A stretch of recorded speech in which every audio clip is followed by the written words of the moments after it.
Okay, Assalamu alaikum. This video is related to the execution strategy for business intelligence projects. This has been created at IBA Karachi by myself, based on my experience, and would still like to hear your feedback on this.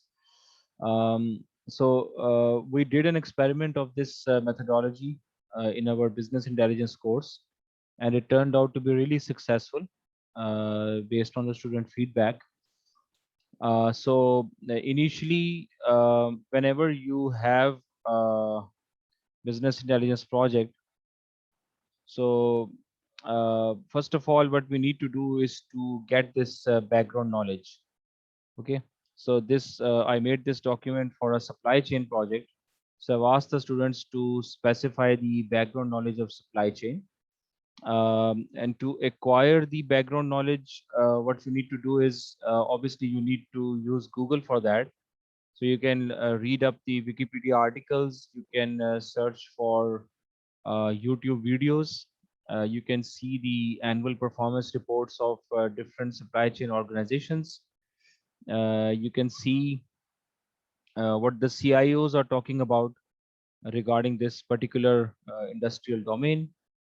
And you can see what Twitter is saying, what LinkedIn is saying, what Facebook is saying.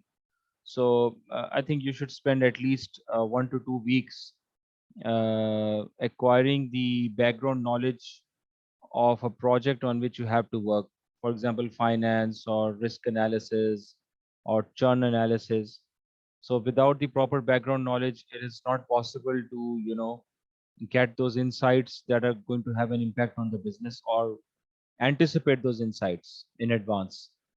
So therefore, I give a lot of stress on this particular activity, is to acquire the background knowledge. So for this, I have made a template which is consisting of different tabs of the things that I mentioned. So you can make a Word document, or you can use the templates. I will be sharing the template as well. Maybe I've shared that before as well. So in any case, what I asked the students to do was to, write down the more important steps. So in the next video, I'll be talking about an actual application of this template.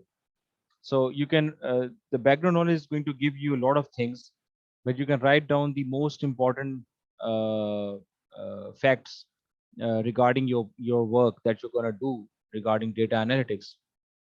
So, and this background knowledge should be acquired whether you are, uh, you know, uh, doing a data science project, or a business analytics project, or a time series forecasting project.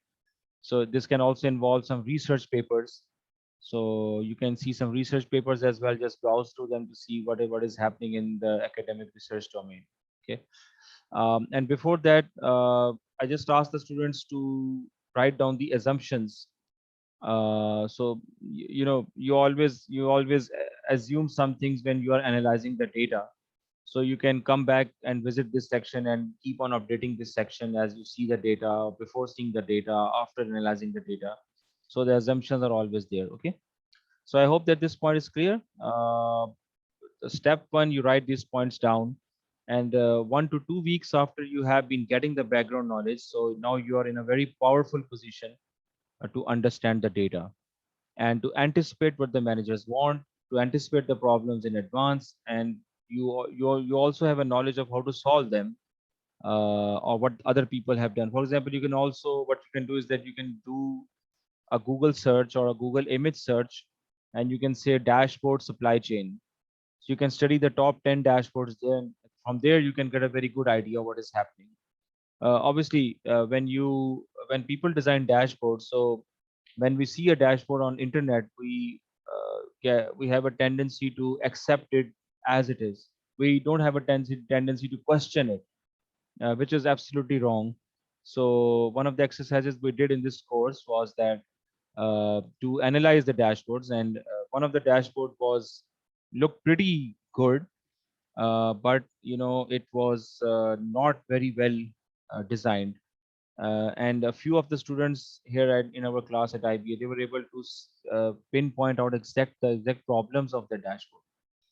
So you can also add the Google Images dashboard to this step one. And then we after that, we are in a position to design this matrix, which is the stakeholder problem matrix. So here in the rows, I enter the stakeholder information, and in the column we enter the problem. So we can have a big matrix here, or like 3 or 4 columns and 3 or 4 rows. So for example, the stakeholders could be CIOs or some C-level executives or the business manager or the project manager. And the problem could be like the telecom customers are churning out, the banking marketing campaigns are not roping in enough customers. Um, the uh, the amount of deposit given by the bank customers is going down, sales are going down, etc., etc. So these could be problems. For example, in the case of supply chain, we have a big problem that that the deliveries of the products get delayed. Okay, so that's a big problem to solve, and there are many reasons for that. There's not just one reason. There could be like 5 reasons or 10 reasons why your delivery is getting delayed. So that's what we can drill down as a problem. So, but first of all, it is important to identify the stakeholder problem matrix from a general and a comprehensive perspective, not the problem that you're given to solve, but from a general perspective of the whole corporate domain. And that is easy now because you have done this part. So you have done 2 weeks of intensive studies of different elements, and now you're in a position to do this. You can also design this by interviewing the managers or your colleagues or some external people who are relevant to this domain. So interviews is also a recommended practice to actually understand what the managers want, because we don't do BI or data science just because we have a Power BI and Python respectively. We do it because we want to solve a problem. But right now we might be thinking Power BI, Power BI, Power BI, and let's do it on Power BI. But if you don't know what problem you're going to solve and what is the story being told on the dashboard and how to design that story, then you could you could just use Excel for that matter, because all the standard charts that are being offered by any BI tool right now are now being offered in Excel. Even the charts like waterfall chart, the macro chart, the Sankey chart. So all of them are in the Power BI, in the Excel Power User add-in. So they are making Excel like a BI tool, right? So it's not a problem. It's the issue is not that I have to use a BI tool or I should know how to use Tableau, or the issue is that I should anticipate the problems that a business is going to face in advance, uh, because I have control of the data and because I have very concrete background knowledge, and therefore it's important for me to take this matrix. And then obviously you should start small in step three. You might identify like 3 problems here, but you should start with the problem that is the easiest to solve in a short frame of time, let's say 3 months.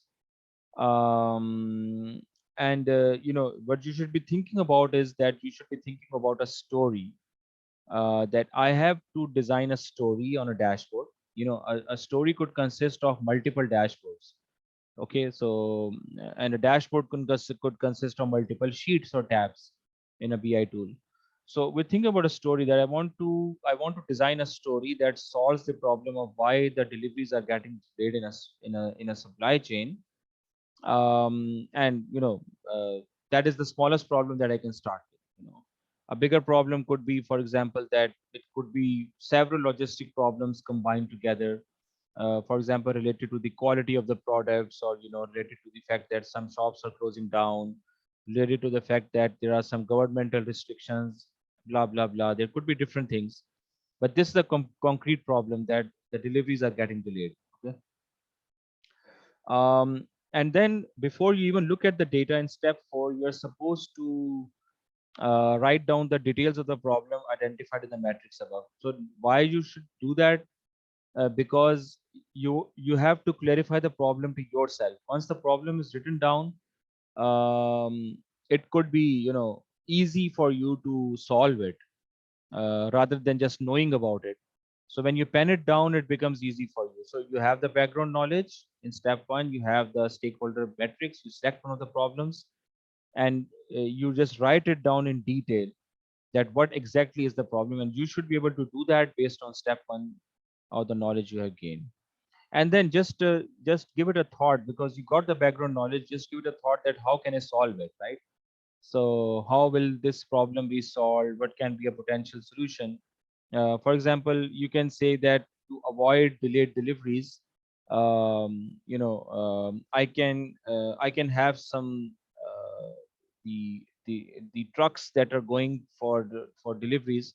I can have some new trucks, or I can use some people who are more efficient for deliveries which are more critical.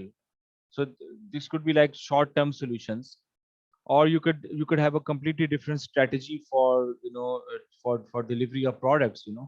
You could change the whole fleet, or you could change the whole fleet management solution, or you could bring in someone else to manage the whole process, etc., etc. So here you just pen it down what comes in your mind, and this is going to be interesting because you already have the background knowledge. You're thinking about the problem even before looking at the data.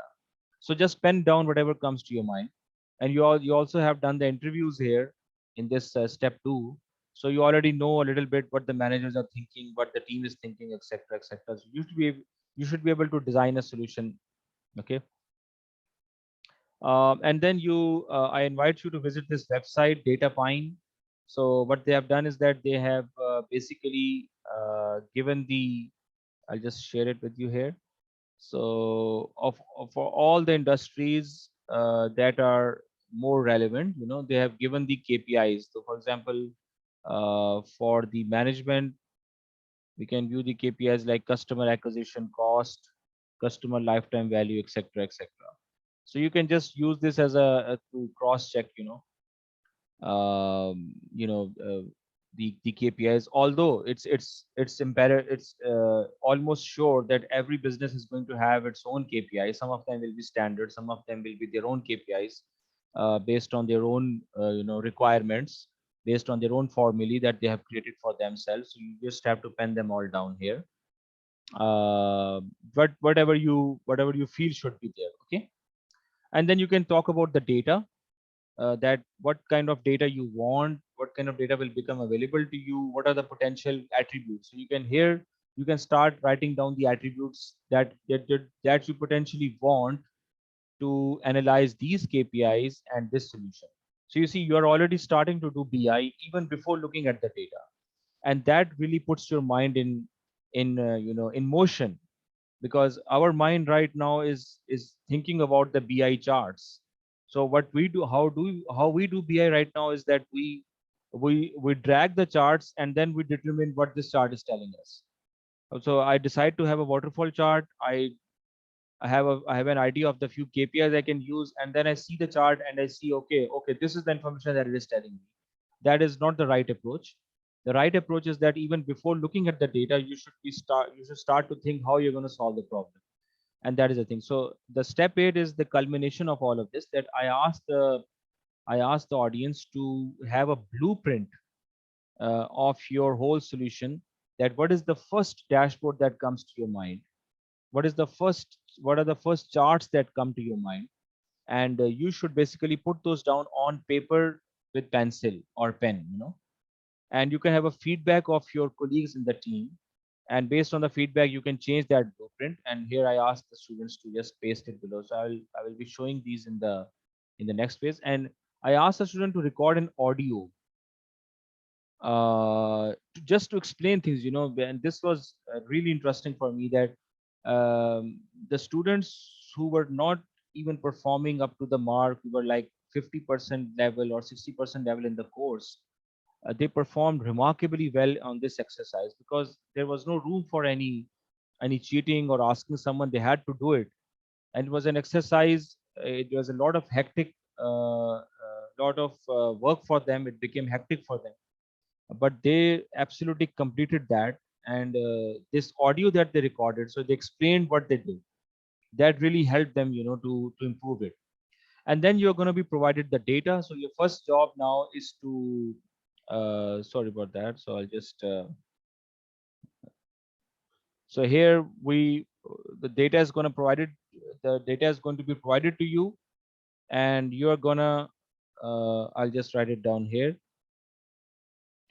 Now visualize the data being provided, and you could ask the IT for the data you want, because sometimes the IT guys want some help. What are the tables that you want? What are the columns that you want? So because of this above exercise, you have a very good idea now what you want. Okay. So now first you just manually understand the data, see the columns, etc., etc. Try to determine the uh, apparent errors, etc., etc. Okay. And then obviously we have a wrangling phase on which I'll give a lot of focus. So in this case, you know, I can even I can even say this is the data mining phase. And the data mining is different from data science, because in data mining I just explore the data. I do the EDA, so you can also call it the EDA phase. So in this, basically what we do is that we obviously we simply analyze the data. First, we clean the data. We fill up the missing values. We remove the unnecessary columns, unnecessary rows. We identify the outliers. We remove the outliers, or we cater for them in some way. And then we start to analyze the data. Like for example, I can cluster the data. I can even make a decision tree at this stage. I can do regression at this stage. That is not data science. That's just to understand the data. And most importantly, I have to do statistical tests. Most importantly, the chi-square test and the ANOVA test, to understand the correlations between the different types of attributes. I can do heat maps. I can do the distribution plots to see whether my data, numerical data, is normally distributed or not. So all of these, this forms a very comprehensive activity, which is almost, you can say, in my opinion, 65% of the work that you're supposed to do. And still I have not even seen the BI tool. And if you complete this activity, the step 9 one, in a very thorough way, and you have done this even, so now you're in a very powerful position to improve what you have done in this blueprint, the first blueprint. Okay. And you're also in a position to identify what kind of architecture you'll want. Basically, you don't, in this, I don't think so that there is any problem here, because the architecture is already defined by the IT department, so they could have the servers. But you will know that, okay, I need at least one server machine to host my BI application, because it's going to be a heavy dashboard or a set of dashboards which are going to compile themselves after every 6 hours or 10 hours or one day. And I need to have a separate machine for that. So you need to have an understanding of the machine that you want. So that's the only reason I put this here, that you must have an understanding of the hardware. And then here for step 9, I asked that you develop the pipeline. The pipeline is what I told earlier, all those steps in a sequence. And then you actually execute the pipeline, and then you interpret the results. So that is obviously, that has to be done in a Jupyter notebook environment. And all the students that have taken the courses with me, they have generated very very long notebooks regarding data wrangling. And they every student does not interpret everything, but it does help the student to acquire knowledge beforehand. For example, I can make pivot tables in through pandas, and I can make bar charts, I can make pie charts, I can fill up the missing values, I can have correlation heat maps. So I mean, I get so much information beforehand, before I even go to the BI tool. Okay. So now at this point of time, because I have wrangled the data, so maybe I have come up with new ideas on how to improve this first blueprint. And that is what happens in step 12. So in step 12, I'm still on the paper phase. So I basically, redesign the paper. I make another, again, I improve my dashboard on the paper, and I also record the audio. I can also record the feedback of my colleagues, how this should be improved, and what was the problem in the first phase. what we did better in the second phase, etc., etc. So now we are having a very, very rigorous process for designing a BI tool in which we are at step 12, but still we have not seen the BI tool, right, as yet. Okay. So at this, now you can imagine yourself that by this point of time, you have designed the dashboard and the story that you're going to tell twice on paper. You have wrangled the data thoroughly. You have the background knowledge. You understand the problem. You have done the interviews, and by this time, you are absolutely clear on what you want to do. So this is exactly what we do in programming. Okay, we don't do it because now we copy and paste the code from internet. All the Python code mostly you're taking from internet, unless someone is developing the whole enterprise application. So he or she writes his own code. But typically, when we are doing academic projects, we can take the code from the internet. But what's the way to do programming is to first design the program and thoroughly design the program, go through it again and again and again, and then go to the code. So this is exactly what we want to replicate here. So now we can identify which dashboard we want to declare. So all of us know what are these type of dashboards. Or the meaning is pretty simple. Strategic means a long-term strategy building dashboard. Operational means day-to-day operations. Analytics means related to general analytics or specific analytics. Tactical means day-to-day strategies. I can see the dashboard and design day-to-day strategies. So typically we go for either operational or analytics, and the CIOs or the sorry C-level executives can go for a strategic dashboard as well, which is going to be designed only for them.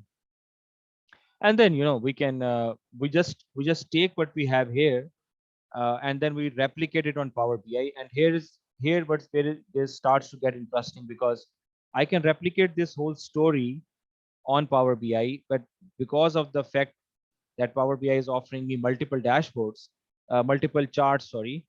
So I can now start to add more charts to this, and the story keeps on getting stronger and stronger and stronger. So that's the way to evolve your BI project. The approach to the decision to wrangle your data within a BI tool is not correct. You should wrangle your data in Python earlier on and do all the statistical analysis there. You are also free to wrangle your data in Power BI or Tableau. I understand that, but they are not going to give you that much of a statistical flavor of the data as will Python. And they don't have that much flexibility as has Python, because Python is more efficient. Definitely, these tools are, they cannot handle more than uh, you know several tens or hundreds of megabytes of data. So in order to have, like, for example, if you want to analyze 500 or 800 megabytes of data, or one or maybe one or 10 gigabytes of data in one go, then you have to take extra space. You have to pay for that. You have to go on the cloud, for example, and then they will give you that space, and the solution will work. But the desktop application of these apps, Tableau and Power BI, are not going to work with big data, lots of big data. So now you record the third audio, and you tell what your story is there. And remember that in this case, you must design a story, and a story consists of multiple dashboards, and a dashboard consists of multiple charts. Okay, so one dashboard gives a single message. Okay, and you should be able to summarize this message by saying, okay, this dashboard, sorry about that, this dashboard solves this problem. And then in the end, you should say, okay, this story solves this problem. So think about the problems that's why I told you earlier that we have to have a problem stakeholder matrix. So what is the problem? The dashboard should be saying to you, I solve this problem. The second dashboard, I solve this problem. The third dashboard, I solve this problem. And the three dashboards together form a story, and the story says that I solve this problem. So this is what you need to do. This is what you need to understand. And then you can obviously, I just asked the students to mention the pros and cons. So in the next video, I'll be discussing, I will be going through at least two applications of this document. and I will be telling you that how the students benefited from this, and what excellent results came, and how they were able to understand everything. So I hope that this video has been useful for you. If you have any comments or questions, please don't hesitate to comment.